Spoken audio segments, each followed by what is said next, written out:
During the course of the Second World War, the United States produced many successful aircraft. Some were more than successful, they became legend. Of the few fighter aircraft that truly earned that title, the most deserving were the Lockheed P-38 Lightning, the Republic P-47 Thunderbolt, and the North American P-51 Mustang. They were the Fighters 3.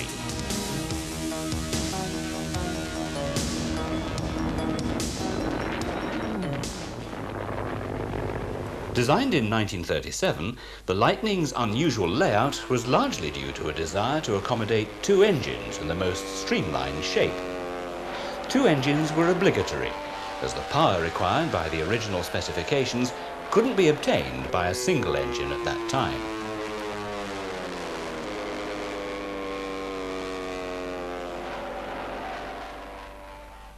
The fuselage was a gondola structure, which could house the heaviest of firepower and provide space for the nose wheel of the aircraft's extremely useful tricycle undercarriage. The first prototype of the P-38, the XP, flown for the first time in January 1939 and powered by two 960 horsepower Allison engines, demonstrated good performance. The considerable power of the large fighter enabled it to carry supplementary fuel tanks or bomb loads with little effect on performance. Although never as agile as some single-engine fighters, it could still maneuver surprisingly well for its size. And the added confidence of having a second engine in case of mechanical failure was an appreciated bonus. The cockpit area was also slightly larger than most single-engine fighters, and this gave flying instructors space to sit in non-modified aircraft. Canopy vision was good, and cockpit layout was very functional. But unlike all other American single-seat fighters, the 38 had a control wheel rather than a conventional joystick. By the end of 1939, with Europe already at war, the Lightning was ordered into production.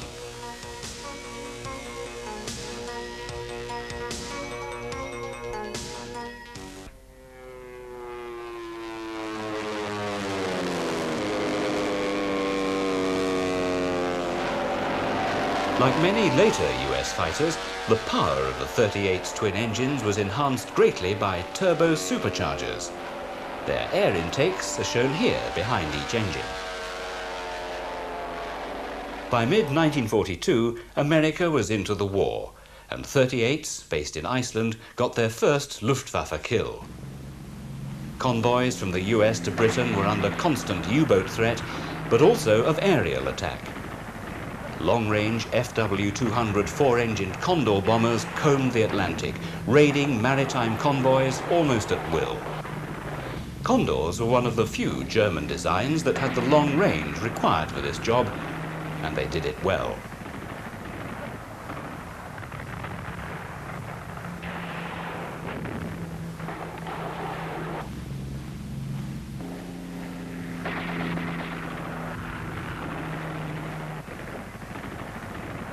With the arrival of long-range P-38s, the Condor threat was contained.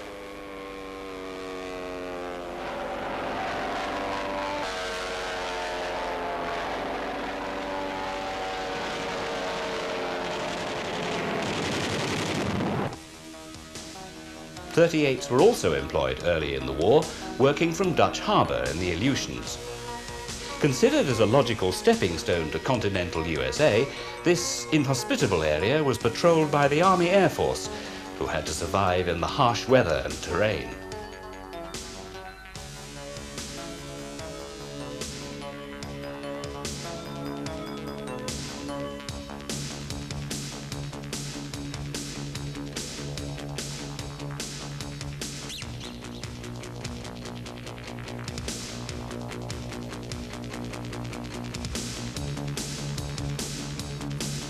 But first, the terrain had to be carved and shaped to provide landing strips, strips which would be constantly waterlogged.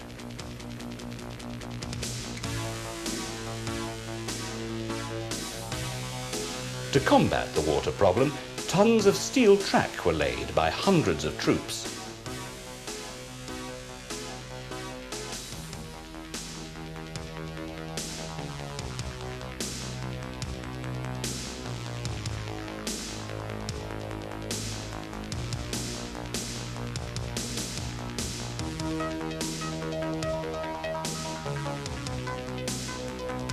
Even so, landings could still prove difficult.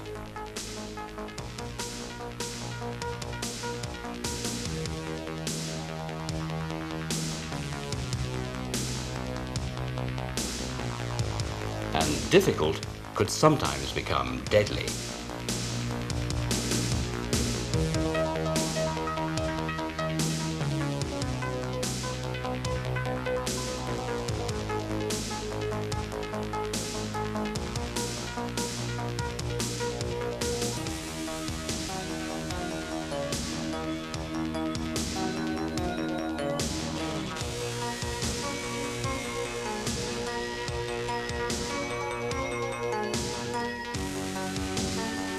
Despite the problems, missions and patrols were planned in the most accurate detail possible.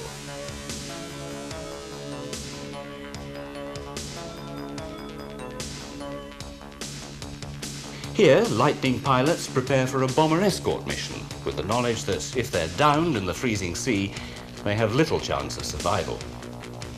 Under these circumstances, the 38's second engine was a blessing to count.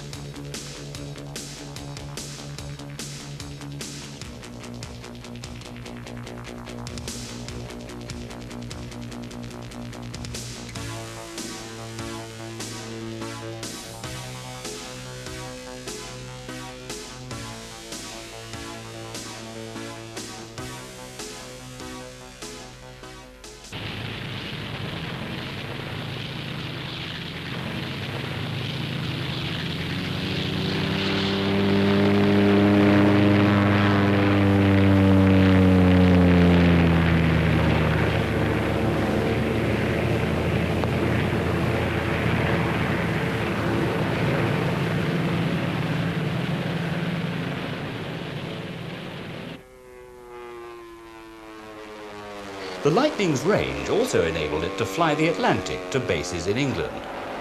Here, the 8th Air Force would welcome the 38's performance in the bomber escort role.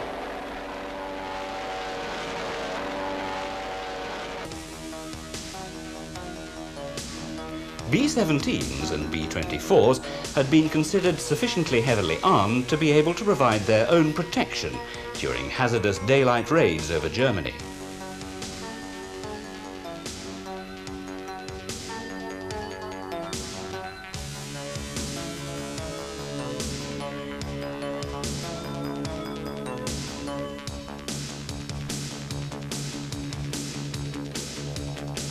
Both fortresses and liberators had been upgraded in defensive power, and 50 caliber machine guns would bristle from every angle.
waves of four-engined heavy bombers would form into tight box formations, so that the combined firepower of each group would prove impenetrable to enemy fighters, or so it was hoped.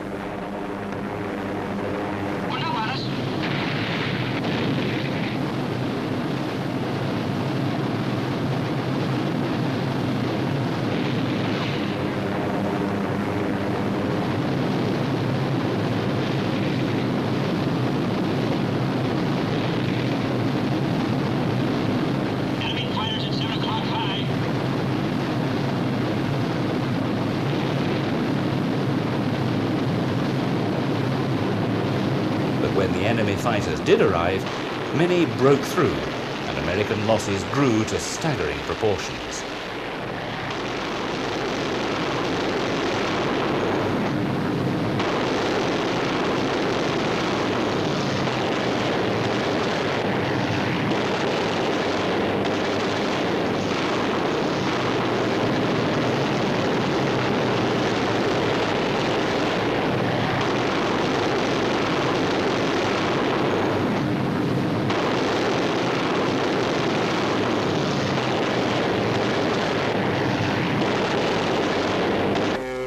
The speed and range of Lightnings were ultimately called upon to provide cover for daylight bombing missions.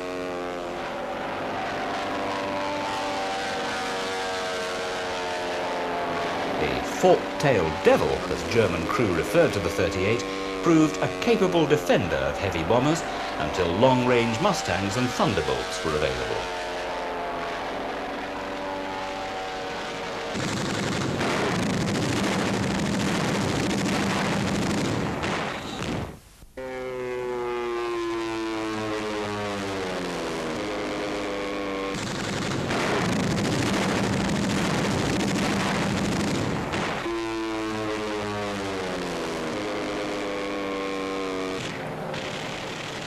.38s were also used with great success in the ground attack role, where their heavy carrying capacity enabled rockets and bombs to be carried with ease.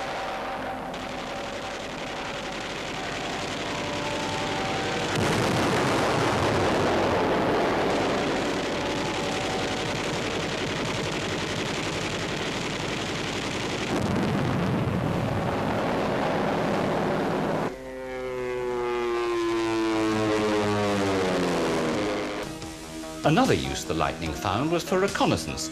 Completely unarmed P-38s, like this one used in the Pacific Theatre, carried cameras and relied totally on their speed for protection.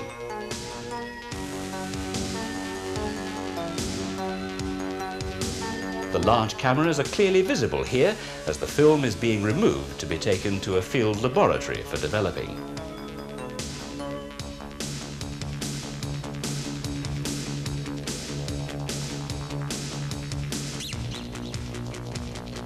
Prints are closely inspected by intelligence experts. In some ways, the reconnaissance Lightning was an even more valuable asset than its fighter brother. The decisions to attack or withdraw would be based on the photographic information.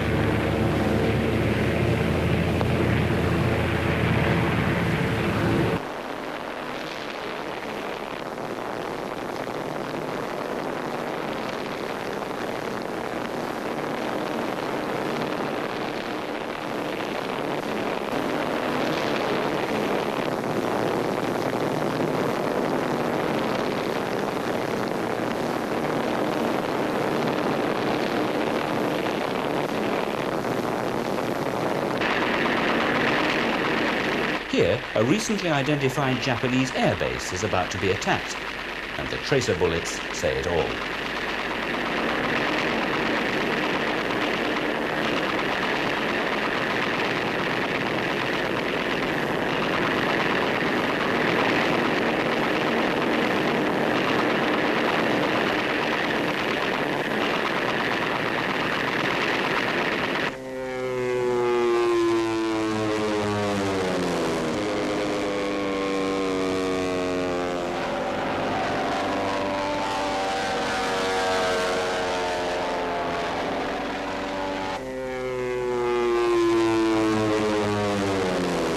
having the maneuverability of lighter planes like the enemy Zero, the 38 could still outdive almost any Japanese aircraft and use this technique to its advantage.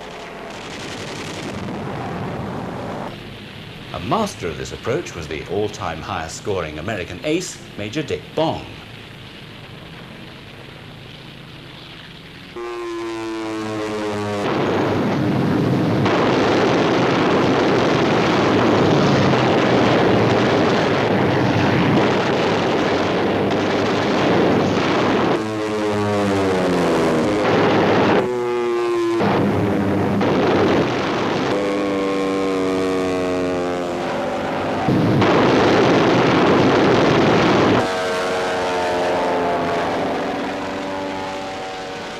Bong was to claim no less